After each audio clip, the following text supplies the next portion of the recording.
سلام، با من همراه باشید تا در این آشوب فرو رویم و بفهمیم واقعا در لس آنجلس چه اتفاقی افتاد زمانی که صدها کلونی زنبورعسل در آتش نابود شدند. اما قبل از همه این ویدیو رو لایک کنید و چینل رو هم سابسکرایب کنید تا ویدیوهای بعدی رو از دست ندید. لس آنجلس شهری است که به هوای آفتابی و سبک زندگی آرام خود شهرت دارد، اما اخیراً با بحرانی از نوع دیگر روبرو شده است. آتش‌سوزی‌های ویرانگری که مسیری از نابودی به جا گذاشتند. اگرچه تاثیر این آتش‌سوزی‌ها بر جوامع انسانی به خوبی مستند شده است، گروه دیگر نیز به شدت آسیب دیدند. جمعیت ارزشمند زنبورهای عسل.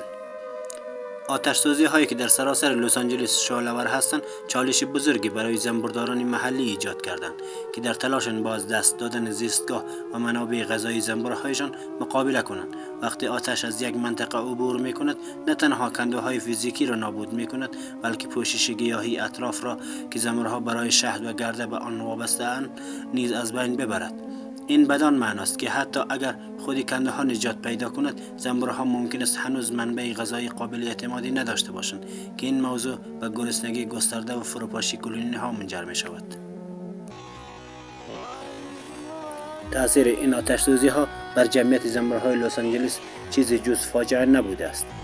گزارش‌ها حاکی از آن است که کل کلونی‌ها تنها در عرض چند ساعت نابود شدند. این فاجعه است که نه تنها صنعت زنبورداری محلی را تحت تاثیر قرار داده، بلکه اثرات موجی بر کل اکوسیستم گذاشته است.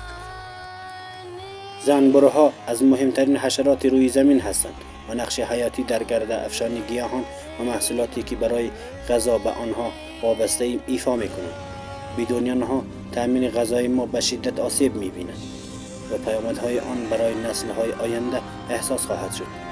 بنابراین وقتی زنبورها را از دست می‌دهیم، فقط حشرات جداگانه را از دست نمی‌دهیم، بلکه یک اکوسیستم کامل را از دست می‌دهیم.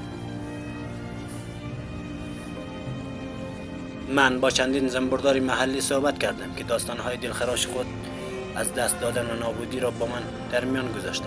یک زنبوردار که بیش از یک دهه در این منطقه زنبورداری می‌کرد، در یک شب تمام زنبورستان خود را از دست داد. زنبوردار دیگر گزارش داد که صدها زنبور مرده را در ورودی کندوی خود پیدا کرده است.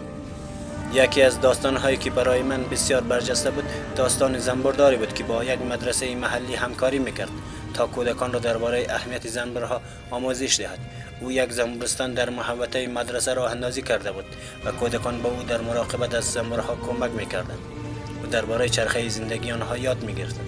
اما زمانی که آتش‌سوزی‌ها از آن منطقه عبور کردند، کل زنبورستان نابود شد و کودکان را دلشکسته و غمگین گذاشت. شاید نگران کننده ترین نکته در این وضعیت این باشد که این تنها یک فاجعه طبیعی نیست، بلکه نشانه ای از مشکل بسیار بزرگتر است. فعالیت‌های انسانی مانند جنگل زدایی و تخریب زیستگاه محیط را ایجاد کرده است که در آن این آتش‌سوزی‌ها می‌تواند به سرعت گسترش یابد و پیامدهای ویرانگری برای حیات وحش محلی داشته باشد. وقتی به تأثیر ویرانگری این آتش‌سوزی‌ها بر جمعیت زنبورهای لس آنجلس فکر می‌کنم، به یاد می‌آورم که اکوسیستم ما چقدر شکننده است. ما اغلب موجودات کوچکی را که زندگی ما را ممکن می‌کند دست کم می‌گیریم، اما واقعیت این است که ما به آنها بیشتر نیاز داریم تا آنها بمانند.